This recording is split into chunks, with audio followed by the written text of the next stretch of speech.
친형 강제 입원 사건 이렇게 쓰니까 재미있습니까? 시장의 형이니까 방치해야 됩니까? 아무리 정치고 아무리 잔인한 판이라고 해도 인간의 최소한은 지켜주셔야 되는 거 아닙니까? 죽은 형님과 살아있는 동생을 한 우리에 집어넣고 이전 투구를 시킨 다음에 구경하고 놀리고 초등학교 마치자마자 어머니 손잡고 공장에 출근했습니다. 산재사고를 수없이 당해서 장애인 됐습니다.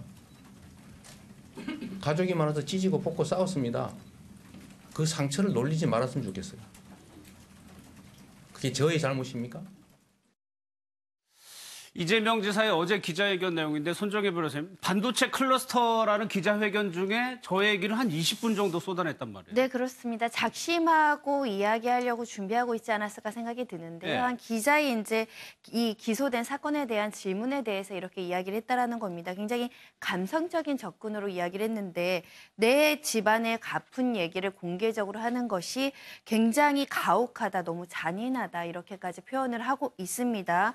이재명 지사 입장에서는 사실 지난달에 이제 지난번에 이제 공판이 있었는데 공개 재판이지 않겠습니까? 네. 그러면 집안의 시시콜콜, 친형과의 문제, 가족들과의 얽히고 설킨 감정의 문제까지 다 등장할 수밖에 없는 처지이고 그런 것들을 이제 직면하고 나서는 마음속으로 굉장히 괴로운 심정이 있었을 겁니다. 그거를 토로하고자 했던 것이 아닐까 생각이 드는데 기자분들에게 이 사건에 대한 명칭부터 그리고 가족 얘기가 너무 조금 세세하게 나온다는 이런 사실까지 좀 토로를 한 것으로 보이는데 네. 문제는 사생활, 집안 얘기가 집안에만 멈춰 있었으면 어느 누구도 관심 갖지 않고 어느 기자님도 이걸 쓰지 못했을 겁니다. 그런데 문제는 그 가족 간의 문제를 해결하는 데 있어서 그 시장직이라는 직권을 남용했다라는 의혹이 실제로 가족 구성원이 먼저 제기를 하고 고소 고발전이 진행이 되니까 그렇죠. 이제는 공공의 영역으로 가족의 사생활이 들어올 수밖에 없는 구조이거든요. 네. 어찌됐든 인간적으로는 동감이 되고 이런 부분에 대해서는 나도 우리 가족의 어떤 내밀한 사생활을 누구에게 얘기하기 꺼려질 수가 있을 텐데 그것도 언론을 통해서 공개된다는 것은 잔인한 측면은 있습니다. 하지만 또 대중들이 알아야 될 권리도 있기 때문에 네. 만연히 우리가 사생활에 대해서 가족 얘기에 대해서 이야기를 하는 것을 너무나 잔인하다라고 얘기하시는 거는 네. 사실은 공직자로서의 책임감정 부족할 수 있다는 생각이 들고요. 다만 선정적으로 보도돼서 가족들의 명예가 해쳐지지 않도록은 주의할 필요가 있지 않을까 생각이 그렇죠. 듭니다. 그런 부분은 시정을 해야 되는데 공직자에다가 대중 정치이잖아요. 이재명 지사는. 박 교수님 보기에 지나친 상황이라고 좀 보시나요? 지금 저도 상황이? 당연히 지나치다고 봅니다. 예. 이재명 지사를 향한 언론의 보도가 저는 악성이 상당히 많다고 봅니다. 저는 개인적으로 조금 내용을 알아요. 근데 개인적으로 아는 내용이기 때문에 네. 공적으로 얘기할 수 없는 것이고 실제로 이재명 지사는 스토리가 있는 인물입니다. 예.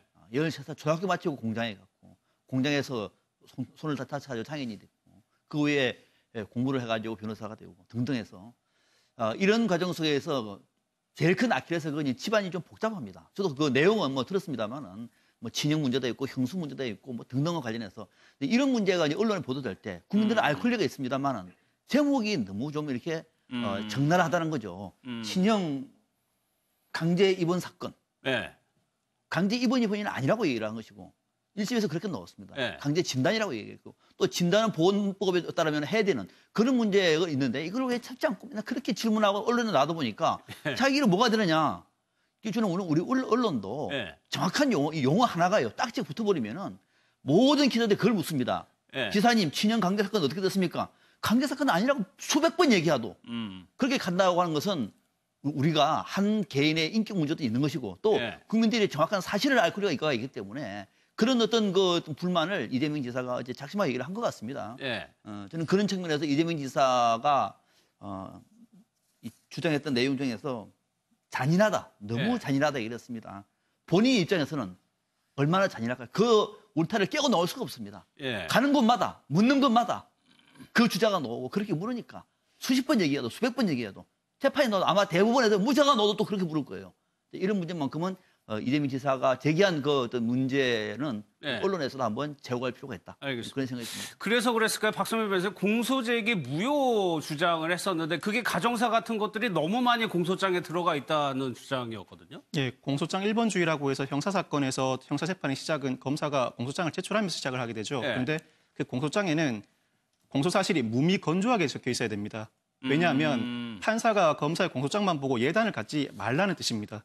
그 이외에 추가적인 사항들, 가정사, 이 사람의 경력, 혹시나 있을 악성 이런 사항들을 공소장에 기재해 놓게 되면 네. 판사가 증거를 보기도 전에 이미 선입견을 가지게 된다는 거죠. 아. 증거라는 건 피고인 측이 증거로 쓰는데 동의를 해주거나 아니면 부동의할 경우에는 그 진술을 한 사람이 직접 법정에 나와서 증언을 해야 증거를 쓸 수 있는 거거든요. 그 전에 먼저 선입견을 심어주지 말라고 공소장 1번주의라는 걸 규정해 두고 있는데 이재명 지사 측 입장에서는 이 공소장이 무려 24쪽 분량이다. 네. 이 사건이 24쪽이나 기재될 만큼 상세한 공소사실이 아니다.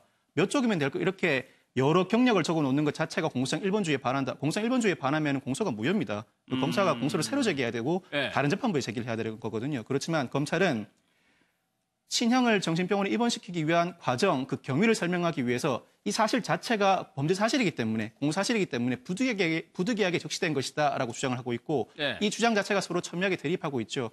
공소장 1번주의 주장에 대해서는 재판부가 중간에 판단할 수도 있고요. 아니면 판결을 하면서 판단을 다시 할 수도 있습니다. 아, 그래요? 알겠습니다.